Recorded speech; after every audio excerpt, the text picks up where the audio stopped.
नमस्कार साथियों, मैं पराग सिंघल आगरा से पिछले 12 वर्षों से प्रकाशित होने वाले एक टैक्सेशन पत्रिका कर जानकारी का संपादक और एक राष्ट्रीय संस्था association of tax payer and professional का जनरल सेक्रेटरी।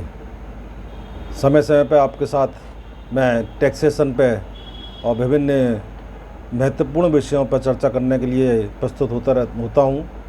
आज मैं एक विषय ला रहा हूँ जिसमें परसों हमारी केंद्रीय वित्त मंत्री श्रीमती निर्मला सीतारमण जी ने कोरोना के कारण जो लॉकडाउन लगा था, उस कारण जो व्यापारियों को, करदाताओं को जो आर्थिक नुकसान हुआ या संकट में आए हैं, उनके लिए पैकेज की घोषणा करी।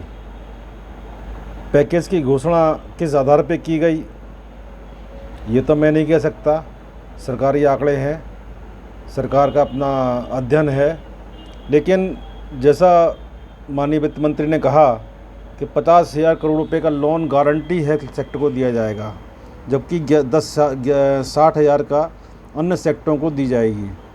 अन्य राहत के तहत 100 करोड़ रुपए का लोन 7.95% ब्याज पर दिया जाएगा। बहुत अच्छी बात है कि आपने रेट ऑफ इंटरेस्ट को कुछ कम किया है, जबकि अन्य क्षेत्रों के लिए लोन का जो है ब्याज दर 8.25 से अधिक नहीं होगी। आपने एक लिमिट कर दी कि 8.25%, बधाई के पात्र हैं। चूँकि 2020 के लॉकडाउन के दौरान और अभी तक 2021 में लॉकडाउन तक भारत का पर्यटन क्षेत्र बहुत बुरी तरह प्रभावित हुआ। तो आपने प्रभावित जब हुआ है तो टूरिस्ट गाइड भी इससे बहुत परिवार मेरे संपर्क में हैं, काफ़ी परिवार संपर्क में हैं, वो भी भूखे मरने की स्थिति आ गई। उन्होंने जैसे जैसे नौकरी करी, कुछ भी करा, लेकिन सर्वाइवल किया, क्योंकि भाई पेट पालना, बच्चों का परिवार पालना है। तो 11,000 टूरिस्ट गाइड को मदद की जाएगी, स्वागत योग्य है। और ट्रैवल एजेंसियों को 10 लाख रुपये तक का लोन दिया जाएगा। मेरा प्रश्न है इस बारे में कि 10 लाख रुपए का आपने सीमा बांध दी ट्रैवल एजेंसियों के लिए। मैं जानना चाहता हूं कि एक जो आजकल टूरिस्ट गाड़ी चल रही हैं, लग्जरी कार चल रही हैं, उसकी कॉस्ट मिनिमम कितनी आ रही है? 2 लाख, 3 लाख, 4 लाख की, 5 लाख की? कितनी कॉस्ट सरकार मान रही है? 10 लाख तक का लोन आपने दिया, मतलब एक लग्जरी कार जो टूरिस्ट घुमाने के लिए होती है वो एक भी नहीं आ पाएगी। तो ट्रैवल एजेंसी वो क्या करेंगे? वो आपने ये भी कहा क्रेडिट गारंटी स्कीम के तहत छोटे कारोबारियों को व्यक्तिक NBFC माइक्रो फाइनेंस इंस्टीट्यूट से 1.25 लाख रुपए तक का लोन ले पाएंगे। मैं तो ये कहूँगा कि आपने दिल खोल दिया, देश के करदाताओं के लिए दिल खोल दिया आपने, राहतें प्रदान की हैं, दिल खोल कर राहत प्रदान की हैं। हमें स्वागत करना चाहिए या हमें क्या करना चाहिए, मैं शब्द नहीं ढूंढ पा रहा हूँ। आपने एक सुविधा और दी कि 89 डेज़ के डिफ़ॉल्टर समेत सभी को उधार लेने वाले इसके योग्य पात्र होंगे। मैं बधाई दे सकता हूँ, लेकिन एक बात आपने अच्छी करी कि इन सारे लोन की गारंटी सरकार लेगी। जैसा हम मांग करते रहे हैं कि सरकार के डिपार्टमेंट्स के पास में सारी टैक्स पेयर्स की सारी KYC होती है, तो सरकार को लोन लेना चाहिए। एक मांग आपने हमारी मान ली है, इसके लिए मैं आपका आभार व्यक्त करता हूं। लेकिन ये लोन की सीमाएं जो आपने बांधी हैं, धरातल पे क्या स्थिति है, इसके बारे में कभी विचार करने के लिए कोई कमेटी बना दीजिए, जिसमें ऑफिसर्स नहीं होने चाहिए। जो एक्चुअल का भुक्तभोगी है, व्यापारी है, व्यापारी से मैं करदाता है, उसके दिल की वेदना को जानिए।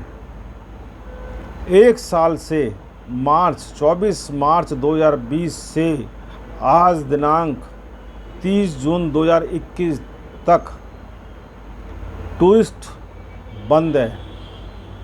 लोकल टूरिस्ट तब भी थोड़ा बहुत आ रहा है, लेकिन बाहर का टूरिस्ट नहीं आ रहा है। टूरिस्ट एजेंट्स का ऑफिस का खर्चा, स्टाफ का खर्चा, बिजली का खर्चा, उनके खुद का घर का खर्चा, कहाँ से करें? 1.25 साल हो गया मैडम, 1.25 साल। मुझे समझ नहीं आ रहा कि हमारी भारत सरकार टैक्स पेयर जिससे केवल टैक्स की उम्मीद करती है कि अधिक से अधिक टैक्स जमा करें, लेकिन सुविधा के नाम पे आपको हम कुछ नहीं देंगे, क्योंकि आप भरे पेट हैं। आप केवल टैक्स देने की ड्यूटी आपकी है, लेकिन सुविधा पाने का अधिकार आपको नहीं है। बड़ा कष्ट होता है। मैं एक आंकड़ा देख रहा था आज मैं, बहुत ही विचित्र आंकड़ा में लग रहा है कि किसान हमारे जो अन्नदाता कहे जाते हैं, अन्नदाता हैं, एक तो अन्नदाता कैसे ये समझ नहीं आता है कि हम फसल हुआ कि हमें फ्री ऑफ कॉस्ट अपनी फसल हमें प्रोवाइड कर रहे हैं खाने के लिए, उनको आप मूल्य भी दे रही हैं, निर्धारित न्यूनतम मूल्य भी दे रही हैं, सरकार दे रही है।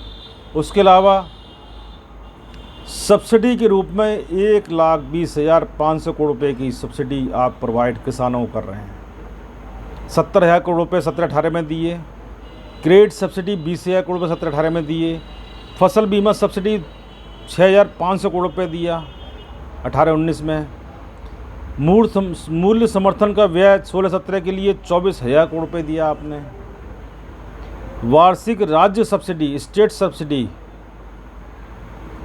90,000, जिसमें बिजली सब्सिडी का 90,000 करोड़ रुपये 15-16 में, सिंचाई सब्सिडी 17,500 करोड़ रुपये 13-14 में, फसल बीमा सब्सिडी 6,500 करोड़ रुपये 18-19 में, टोटल योग 1,15,500 करोड़ रुपया। जबकि आप प्रधानमंत्री किसान सम्मान निधि भी उनको दी जा रही है 2,000 प्रति माह, 24,000 रुपये। तो मेरा एक प्रश्न है, क्या देश का करदाता इस लायक नहीं है?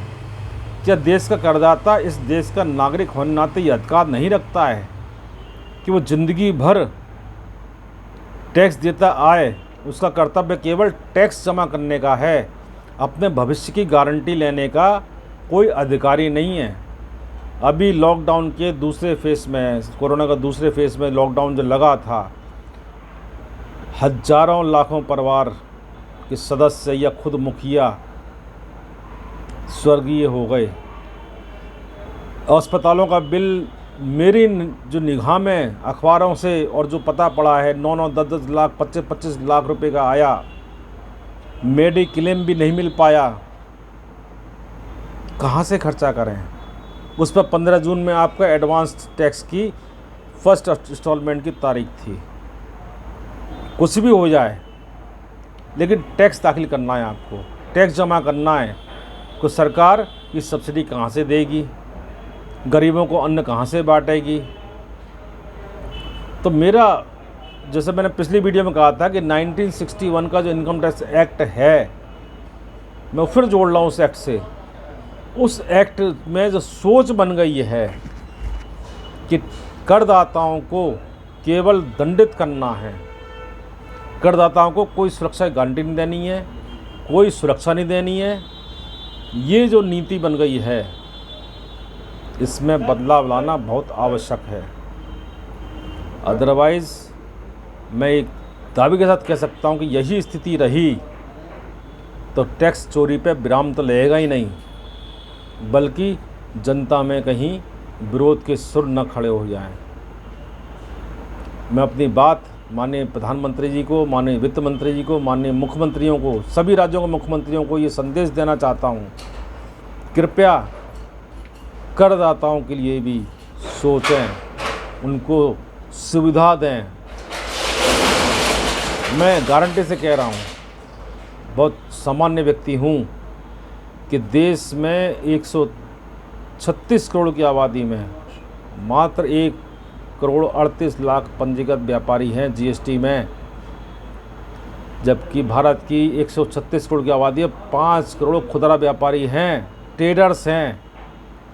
ट्रेडर्स के लिए कोई संगठित क्षेत्र नहीं बनाया आपने, कोई सुविधा नहीं है, कोई सुरक्षा की गारंटी नहीं है। तो चोरी नहीं करेंगे तो क्या करेंगे?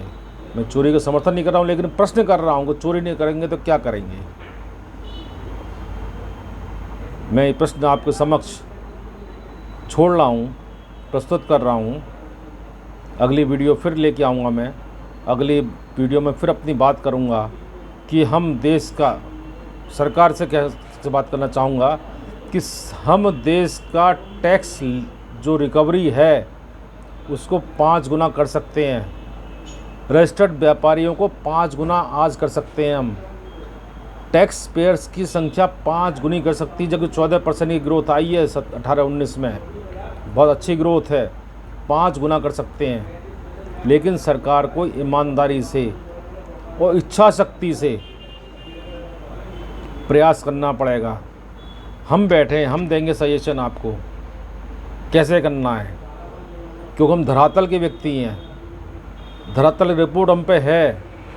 70 साल में खुदरा व्यापारी जो ट्रेडर्स हैं उनके लिए कोई नीति नहीं है। MSME योजना मैन्युफैक्चरर के लिए है। जैसे माइक्रो स्मॉल मीडियम एंटरप्राइज जो आपने योजना है वो मैन्युफैक्चरर्स के लिए, ट्रेडर्स के लिए नहीं है। ट्रेडर्स के लिए सुनो, करदाताओं की सुनो। मेरा यही निवेदन है माननीय प्रधानमंत्री से, माननीय केंद्रीय वित्त मंत्री से, राज्यों के मुख्यमंत्रियों से, हमारे अर्थ विशेषज्ञों से, जो अर्थशास्त्री हैं, कि पुरानी नीति का धरातल जो आधार बना के जो नीति निर्धारण कर रहे हैं उनमें परिवर्तन लाना पड़ेगा, समूल परिवर्तन लाना पड़ेगा, सोच बदलनी पड़ेगी। इसके साथ ही आपसे विदा लेता हूं कि वीडियो बहुत लंबी हो जाती है, आप लोग सुन नहीं पाते हैं, लेकिन प्रश्न मेरे आपको छोड़ के जा रहा हूं। फिर अगली वीडियो में अपनी बात आगे भी कहूँगा। इसके साथ ही नमस्कार। और मैं चाहूँगा कि इस विषय पे आप लोग सब चर्चा करें और मुझे अपने कमेंट्स ज़रूर दें, शेयर करें। मेरे विचारों को अच्छा लगता शेयर करें, सब्सक्राइब करें, कमेंट्स करें, तो मेरा उत्साह बढ़ेगा और मैं आप लोगों के पक्ष के, जो आप लोगों के पीड़ा के सब प्रश्न जो हैं वो रख सकूँगा। इसके साथ ही नमस्कार, विदा लेता हूँ। मेरा मोबाइल नंबर आप नोट कर सकते हैं 9410664214। धन्यवाद, नमस्कार, जय भारत।